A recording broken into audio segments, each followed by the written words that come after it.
Okay, so one last thing. So since Charles is an all-time employee of the law firm, Celine actually wants to invite Charles to be a member of the account, meaning that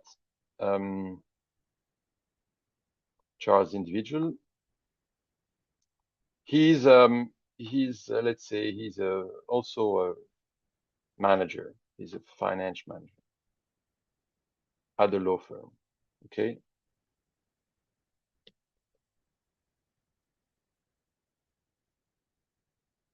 And because he's a finance manager, he has a editor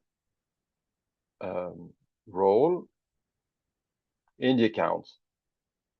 That means that he can see all the transactions, he can make transactions, but he can't change the account properties and he can't invite other members.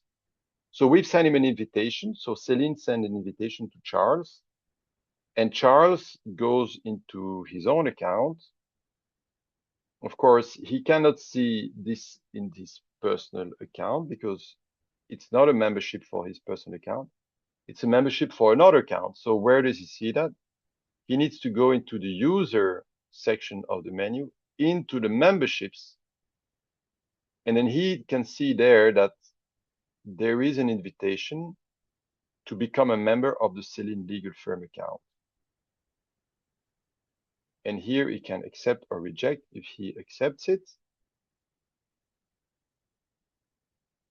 he is now an editor of this Celine Legal Firm account. What does that mean? It means that Charles can now see the Celine Legal Firm account in his own browser. So he's signed in as Charles individual, and he can see his personal account, and he can see another account, which in this case is the Celine account. And he can see everything that Celine can see: contracts, orders, the equity table. So all the members of the account basically can see the same things. He can create new products for the Celine account, but he cannot create a new wallet. He cannot create a new pocket because only the admins can do that. Okay, he cannot invite new members. He cannot sign the charter. He can just download it.